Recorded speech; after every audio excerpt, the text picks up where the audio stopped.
you'd protected Janet with such ferocity, Dr. Pym.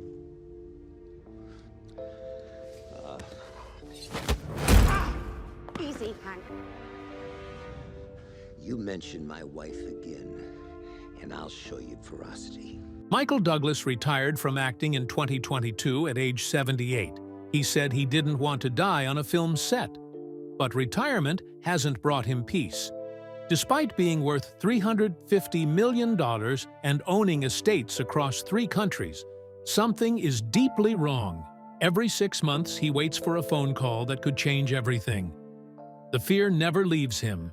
His voice changed forever after his battle with cancer. The Hollywood legend who fooled America is finally facing the consequences. Michael Douglas was born on September 25, 1944, into a world already shaped by fame. His father, Kirk Douglas, had become a rising star after roles in Out of the Past and Champion. His mother, Diana Dill, was an actress with a different kind of charm, bringing her Bermudian roots into the Hollywood mix. Their home was filled with movie legends like Frank Sinatra and Lauren Bacall. But being the son of Kirk Douglas wasn't just glamorous. It came with the weight of expectation. Michael admitted he always felt like he was being compared, as if everything he achieved had to match or outdo what his father had done. That pressure shaped his entire life. His parents divorced when he was just 7. The split wasn't peaceful, and Michael was caught in the middle, moving between coasts and living with a sense of emotional unrest. Kirk, known for his ambition and discipline, imposed strict standards. Michael once said his father locked him in his room for hours after a mistake. He described his home as a place full of ambition but lacking peace. This made him crave approval, both from his father and the outside world. It planted a hunger to prove himself. Michael attended elite schools like Eaglebrook and Choate, but instead of fitting in, he rebelled. He pulled pranks, got into trouble, and pushed against the rules. He said he felt like both a prince and a pawn in his family. His father didn't understand why Michael wasn't more grateful. Their relationship became a quiet battle. They sometimes didn't speak for months. It wasn't until Michael won an Oscar and had children of his own that the tension softened. Only then did they begin to truly understand each other. When he was just 12, Michael visited the set of Lust for Life. Watching his father transform into Vincent van Gogh left him in awe and fear. He saw the intensity, the commitment, and it scared him. He didn't feel like he could ever live up to that. Instead of excitement, he felt doubt. He later said that visit haunted him for years. It didn't just spark a love for acting. It made him feel like he could never reach that level, never truly earn the Douglas name. In high school, he got into a serious car accident. He was driving friends home when the car veered off a winding Connecticut road. The crash left him with scars on his arms and legs, but the emotional impact ran deeper. He said it changed everything. It made him see how fragile life was. That near-death moment gave him a kind of focus he didn't have before. It sparked the determination he carried into every rejection, every failed audition, every hard choice in Hollywood. He said it taught him never to quit. Michael wanted to act, but Kirk didn't support it at first. He told his son he wasn't tough enough. So Michael didn't go the usual route. He went to the University of California, Santa Barbara, far from Hollywood. He studied drama, but worked behind the scenes. He was a grip. He moved lights. He didn't use the Douglas name to open doors. He wanted to earn his way. That stubborn independence set him apart and strained his relationship with Kirk even more. In the early years, things weren't easy. From 1969 to 1971, Michael appeared in 7 different TV roles. Most were small. One time, he was even rejected for a toothpaste commercial. They told him he didn't look all-American, enough. Then, in 1972, he got his break in The Streets of San Francisco. He played Inspector Steve Keller. It was his first real spotlight. He stayed on for over 100 episodes and earned 3 Emmy nominations in a row. Still, he never won. And even then, he felt like he had something to prove. Working with Carl Malden on that show shaped him in unexpected ways. Malden was a respected actor, but also demanding. He treated Michael like a rookie. When Michael started asking for creative input during the 3rd season, Malden shut him down hard. He said, "That's not how we do it here, kid." Michael took it personally, but he also took it as a lesson. He started shadowing producers, watching how decisions got made. That experience led him to produce One Flew Over the Cuckoo's Nest, just 2 years after leaving the show. Leaving that show in 1976 was a massive risk. TV actors rarely made it in film back then. He was told he wasn't right for leading roles. He failed an audition for Close Encounters of the Third Kind. His early movie roles didn't wow critics. In Coma, some called his performance flat. But Michael was betting on something bigger. He bought the rights to One Flew Over the Cuckoo's Nest, a novel that studios had rejected for years. His father, Kirk Douglas, had once starred in the Broadway version and tried hard to make it into a movie. But after a decade of failed attempts, Kirk gave up and passed the rights to Michael, thinking it would lead nowhere. Michael thought differently. He raised money, hired Milos Forman to direct, and refused to listen to anyone who said it was a bad idea. Studios had already labeled the story as too risky, too weird, and not commercial enough. Michael went ahead anyway. He fought every step of the way to get the film made. Casting was one of the hardest parts. His father still wanted the lead role, but Michael knew that after more than 10 years, Kirk was too old for the part. It was a painful decision. He chose Jack Nicholson instead, even though many people, including the original author, didn't think Nicholson was the right choice. But Michael believed in him. That decision paid off. Nicholson won an Oscar. The movie also launched the careers of Danny DeVito, Christopher Lloyd, and Brad Dourif. DeVito, who had gone to school with Michael, played a key supporting role. At the time, all of this seemed reckless. Looking back, it was genius. But getting the movie made wasn't easy. The budget was just over $4 million, and even that was hard to raise. Major studios wanted nothing to do with it. Michael and co-producer Saul Zaentz kept hearing no. Even after Jack Nicholson signed on, the rejections kept coming. When they finally got the money, they filmed at a real mental hospital in Oregon. Some of the extras were actual patients. That added to the realism, but also made things harder. Director Milos Forman had just escaped communist Czechoslovakia and didn't care for Hollywood rules. He clashed with actors. He wouldn't let anyone watch the footage, and he pushed them to the limit. The set became so intense that some actors started acting like their characters off camera. Still, they finished the film. When the movie came out in 1975, it became a surprise hit. It earned more than $100 million worldwide. Only Jaws made more money that year. Then came the Oscars. The film won 5 of the biggest awards: Best Picture, Best Actor, Best Actress, Best Director, and Best Screenplay. Michael Douglas was just 31 when he walked on stage to accept the award. It was only the second time in history a film had won all 5 major categories.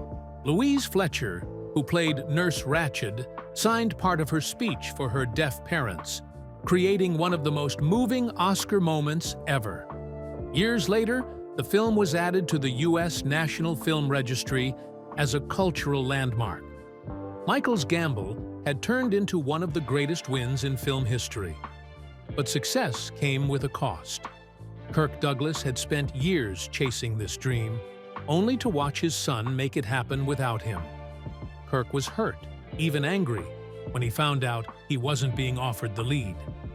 Michael later admitted it was one of the hardest conversations of his life. Kirk was a proud man, and the story had meant everything to him. After the film's success, Michael gave his father a share of the profits as a goodwill gesture. Kirk appreciated it, but the sting never quite went away. For years, people joked that Michael had fired his own father from the movie he loved most. Behind the film's triumph was a wound that took a long time to heal. Michael kept moving forward. In 1984, he landed the lead in Romancing the Stone, a light-hearted action movie that didn't start off well. Big stars like Clint Eastwood and Burt Reynolds had been considered first. Michael had to fight hard to convince the studio to let him star. Once filming began in Mexico, the problems only got worse. Mudslides delayed shooting, and Kathleen Turner was injured in a fall. A stuntman was nearly bitten by an alligator whose mouth was supposed to be wired shut. Even the director, Robert Zemeckis, was almost fired halfway through. Studio executives hated the early footage and thought he wasn't ready. Rumors spread about an off-screen romance between Douglas and Turner, but Turner later said they were mostly arguing over how bad the script rewrites were. The film opened in fourth place, but word of mouth made it a surprise hit. It made Douglas a full-fledged movie star. 5 years earlier, in 1979, Michael had produced and starred in The China Syndrome, a movie about a nuclear accident. It came out on March 16th. Just 12 days later, the real-life disaster at 3 Mile Island happened. Suddenly, the film felt like a warning that had come true. The movie described a meltdown that could make an entire state unlivable. Exactly what people feared was happening in Pennsylvania. At first, energy companies dismissed the movie as fantasy. That didn't last long. The film earned more than $50 million and was nominated for 4 Oscars. Michael said that during filming, they kept joking about whether the real thing would happen before the movie was done. It nearly did. In 1987, he played Gordon Gekko in Wall Street, one of the most famous roles of his career. Director Oliver Stone originally wanted Richard Gere.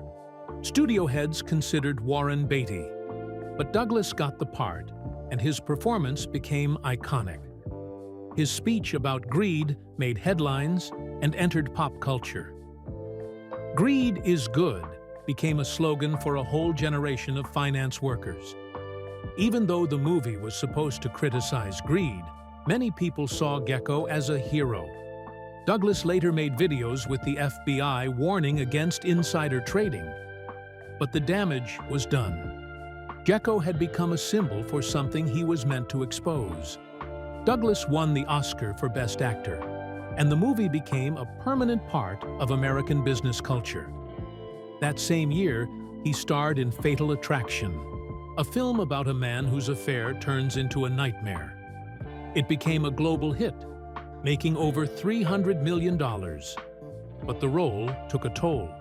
Douglas said it was emotionally draining and affected his marriage. His wife, who wasn't in show business, struggled with the film's intensity and explicit scenes. Douglas was in nearly every scene, and the pressure never let up. As the movie's fame grew, life started to imitate art. Douglas and Glenn Close both received real-life threats from fans who couldn't separate fiction from reality. The stress nearly ended his marriage. Playing the role meant success, but it also brought fear and chaos into his personal life. When Michael Douglas starred in Basic Instinct in 1992, he knew it was risky, but he didn't expect the explosion it caused. The film hit theaters on March 20th and instantly became one of the most talked-about movies of the decade. Sharon Stone's famous scene in the interrogation room was all anyone could talk about. People were shocked. Protests broke out. LGBTQ+ groups and women's organizations criticized the movie for its harsh portrayal of bisexual women and its scenes of sexual violence. One French mayor even banned it, calling it an excuse for crime and hate. Despite all of this, or maybe because of it, the film made over $352 million. It became the fourth biggest movie of that year. But the conversation didn't stop. The movie was debated on TV, discussed by lawmakers, and labeled one of the most scandalous films ever made. Behind the camera, things were just as tense. Sharon Stone later said she never agreed to that explicit scene. She believed her body wouldn't be shown. When she saw the final cut, she slapped the director and walked out. Other actors were upset, too. Jean Triplehorn had a rough experience with her sex scene. She said it was more violent than she expected. Scenes were changed at the last minute. Actors didn't know what they were filming until the day of the shoot. There were even rumors of legal threats and physical fights on set. It was chaos, but the kind that Hollywood is built on. When it finally came out, Basic Instinct didn't just make money. It reignited Douglas's career. He was already a star, but now he was something bigger. The film brought him back into the spotlight in a huge way. Still, it wasn't without a price. Douglas later admitted that these roles affected his personal life. Playing seductive characters all the time blurred the line between his public image and his private world. He began asking himself, how far was too far? Around this time, the public learned that Douglas had entered rehab. The story was that he was being treated for sex addiction. It shocked people. No one really knew what that meant in the early 90s. Tabloids had a field day. Years later, Douglas said that the label wasn't true. His rehab stay was for substance issues, not sex. But by then, the damage was done. People couldn't separate his roles from his real life. When he joked in 2013 about a link between oral sex and throat cancer, the headlines came back all over again. Then came a very public divorce. After 22 years of marriage, Douglas and Diandra Luker split in 2000. She walked away with $45 million, a Santa Barbara estate, and a mansion in Spain. Their relationship had been rocky for years. Rehab, infidelity, and Douglas's constant self-reflection wore it down. They'd separated twice before. Oddly, it wasn't cheating that ended it. It was therapy. Diandra was tired of his constant search for personal answers. A decade later, she sued him again, asking for a cut from his Wall Street sequel. The court said no, but the headlines didn't stop. Douglas later said he wished they had divorced 10 years earlier. At the same time, his oldest son, Cameron, was spiraling. Born in 1978, Cameron fell into serious drug use. In 2009, he was arrested for heroin and conspiracy to move drugs across the country. He was sentenced to 5 years, but that wasn't the end. In prison, he was caught with more drugs. The judge nearly doubled his sentence. He spent time in solitary, with no visits. In total, Cameron spent nearly 7 years behind bars. Michael Douglas wrote a 5-page letter to the judge, trying to explain what fame and pressure had done to his family. Cameron eventually recovered, but the pain lasted. Douglas's name kept appearing in the tabloids. Rumors about more rehab, more affairs, and more trouble followed him. By the late 90s, people were asking if his career was over. Some thought he couldn't come back from all the drama. Then he said his throat cancer might have been caused by oral sex. The media frenzy returned. Even when he walked the comment back, the damage had already been done. His personal life and career seemed too mixed up to ever untangle. But then, in 2000, he made a surprising move. He starred in Wonder Boys, a quiet movie about a failing writer. It was nothing like his other roles. Douglas played a tired, confused professor in a messy coat, drifting through life. It didn't make much money, but critics loved it. He won a Golden Globe and proved he could still surprise people. Years later, Wonder Boys became a cult favorite. It showed a different side of him, honest, funny, and broken in a human way. In 2013, he did it again. This time, he played Liberace in Behind the Candelabra. Covered in glitter and makeup, Douglas disappeared into the role. The movie shocked people. It was bold, emotional, and unapologetic. It premiered at Cannes and got a standing ovation. Critics called it one of his best performances. He won an Emmy and a Golden Globe. Some thought he deserved Cannes' top prize, but reports said jury president Steven Spielberg blocked it. Douglas later said the role helped him recover emotionally after cancer. He was 68 years old and still taking risks. Then he joined the Marvel Universe. In 2015, he played Hank Pym in Ant-Man. It was a new world for him: superheroes, CGI, and global fandom. He wasn't just a mentor. His character had a deep past in the comics. Douglas brought weight and wisdom to the role. Fans loved it.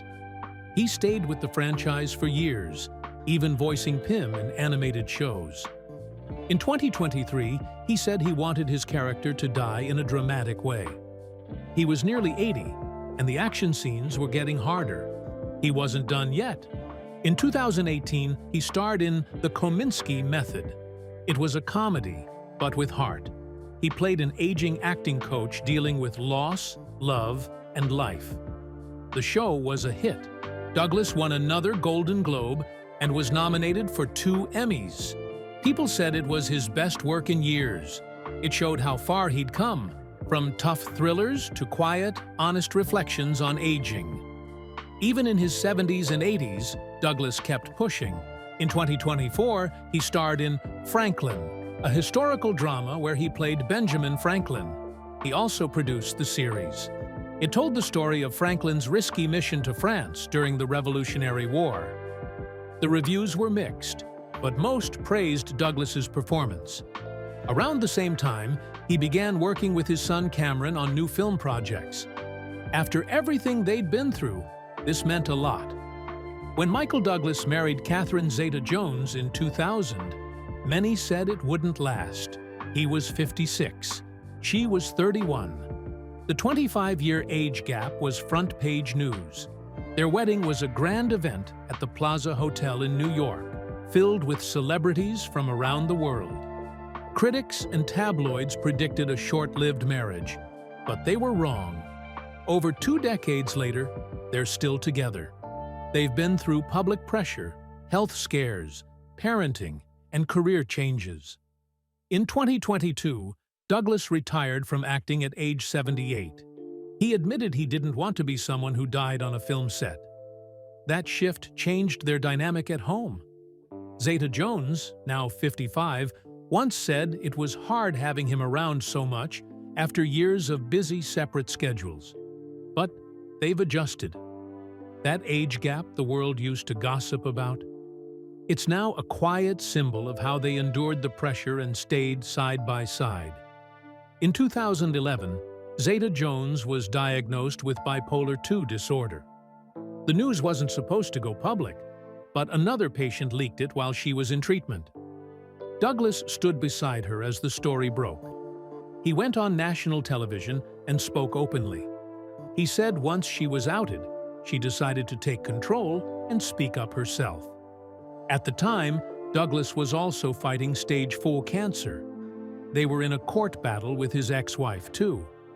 The stress was huge. Zeta-Jones dealt with extreme mood swings, depression, and media pressure. But the couple stuck together. She later said their teamwork helped them survive. Their decision to speak honestly about her illness helped break stigma for millions. It was raw and public, but it mattered. In 2013, they announced a separation. It wasn't a divorce. Friends said they were just taking time to reflect. Douglas had survived cancer. Zeta-Jones was still managing bipolar disorder. And the press kept spinning wild stories. One comment Douglas made about cancer and HPV caused backlash. Many thought he was blaming her, but they kept things private. No public fights, just silence and distance. 6 months later, they reunited. Douglas said they never planned to split permanently. It was a pause, not an ending. Their story of struggle, distance, and reunion made headlines again. But this time, people saw something more real. Two stars who were willing to work on their marriage instead of walking away.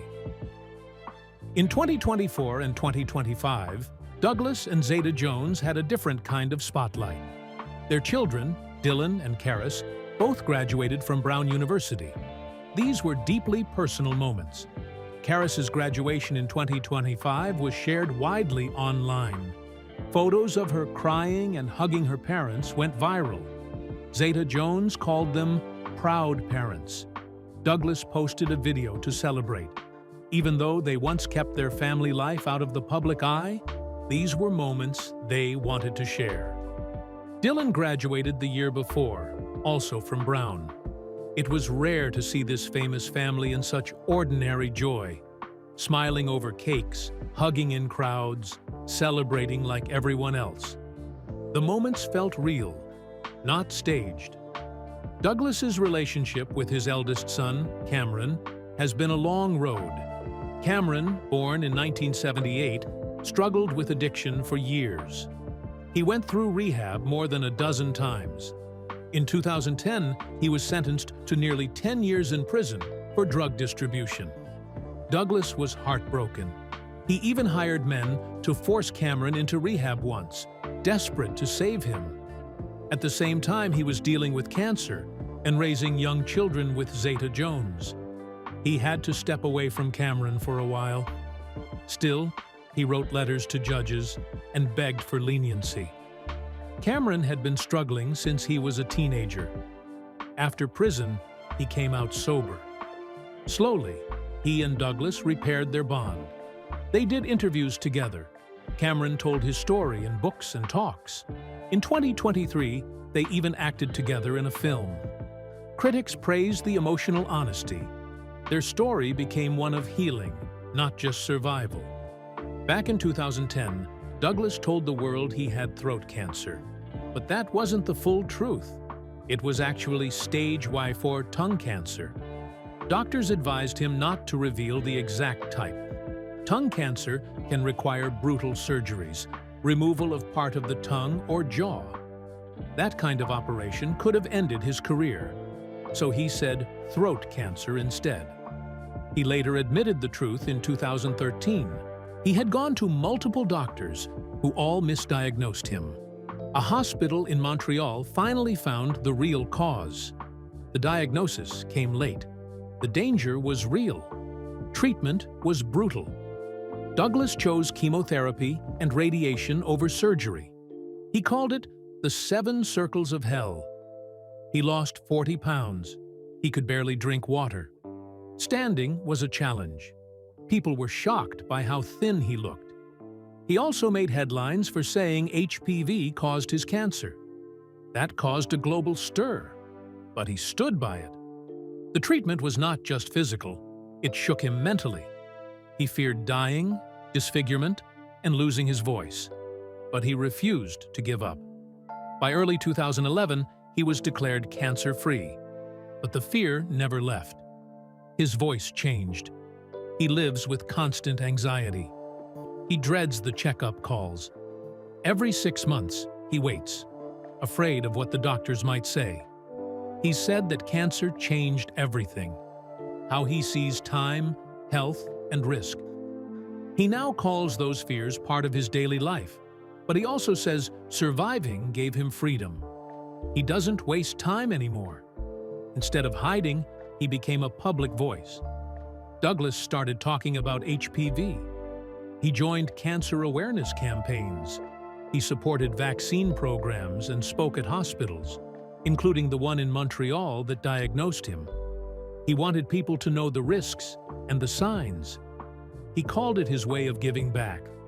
He's raised money, spoken to young people, and pushed for early detection. He said, if sharing his story saves one life, it's worth it. Douglas has always had a taste for privacy, but his real estate shows a different kind of life. In Mallorca, he bought a 200-acre estate called Sestaca in 1990 for about $3.5 million. He spent millions more restoring it. The estate has 10 bedrooms, ancient olive trees, and even a private pier. He listed it recently for $32.7 million. He also owned a place near Central Park in New York, worth over $21 million. And in Bermuda, where his mother's family has lived since the 1600s, he owned a huge property with 8 bedrooms, orchards, and tennis courts. It was listed for over $10 million. He doesn't flip these homes. He keeps them for decades. Altogether, his real estate is worth more than $60 million. These homes are part of his legacy. He's not just an actor. Since 1998, Douglas has served as a United Nations Messenger of Peace. He's the longest-serving one in history. He talks about nuclear weapons, war, and the lives of children caught in conflict. He's produced documentaries and spoken at peace summits. He remembers doing nuclear fallout drills as a kid. That fear stayed with him. He said the world spends more than $1.7 trillion a year on weapons. He thinks that money should go elsewhere. He speaks to youth groups, pushes for racial and gender equality, and holds leaders accountable. He refuses the idea that celebrities can't talk about world issues. He sees it as his duty. People often ask if Douglas is lonely in retirement. The answer is no. In 2025, his net worth is around $350 million. He earned it through acting, producing, and smart investments. His films include Wall Street, Basic Instinct, and the Ant-Man series. He produced One Flew Over the Cuckoo's Nest, which recently screened at a film festival in Italy. He still works. He mentors, he produces, and he travels. He shows up at family events. He posts proud photos of his children. His life isn't lonely. It's full.